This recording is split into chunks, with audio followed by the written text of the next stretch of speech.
The family name was Italian sounding, but he was a Sephardic Jew. So it's very interesting. I'm sorry, I cut you off. Is there more to the question? No, I was just curious how when an Italian that Italian name.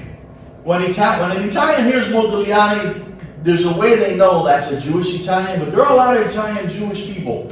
And the first Italian Jews arrived during Augustus Caesar, even before Augustus Caesar, as far down south as by Venosa. There's a Jewish cemetery, so it's very interesting.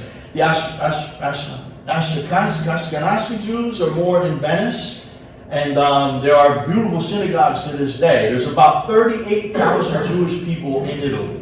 Unfortunately, about 8,000 at least were killed when Hitler took over the north of Italy during World War II. So the population would have been larger. But right now there are about 38,000 Jewish people in Italy.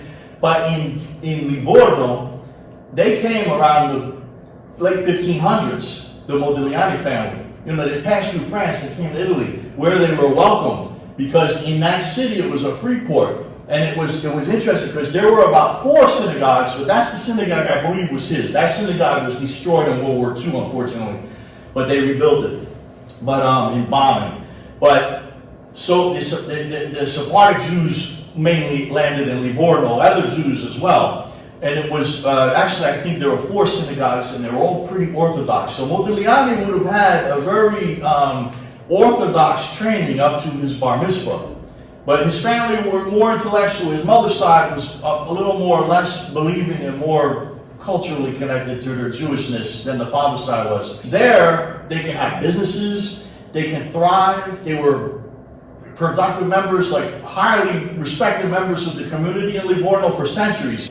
So a lot of people don't realize those early Jewish people that arrived in Italy, like in Rome, where you could get the famous carciofo ebrei, it's the artichoke, the Jewish that they fry, and they also brought with them music. So there's a very interesting musical history in Italy, that Jewish musical history, as well as the Sephardic who came from there. You know, there was a lot contributed. But yes, there's a lot of Italian Jewish people like Carlo Levi.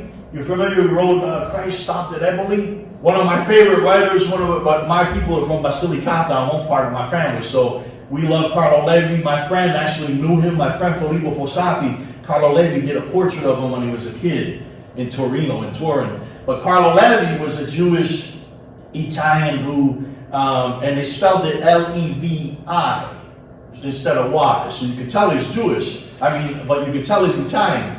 But he was an enemy of Benito Mussolini, and Benito Mussolini took Carlo Levi and put him in what did they call it? Esilio. Yes, no, you banished from the land, so he was exiled in Basilicata, which was so poor and mountainous that was considered exile. You take a northerner from Torino and put him down in the mountains of Basilicata, but he loved it, and he did wonderful paintings of the people of Basilicata, and they loved him. He went around and met, instead of like hating his life there like Mussolini wanted and the fascists, he loved it. He made the most of it.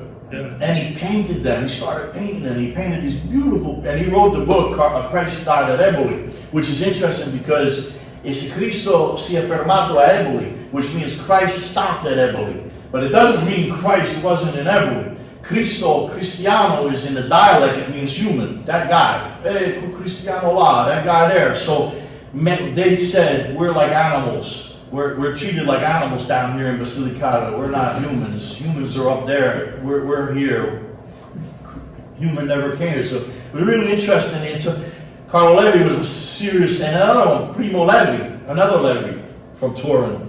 So there's a lot of Jewish intellectuals in Italy over the years. They even had a prime minister, Jewish, in I think 1906.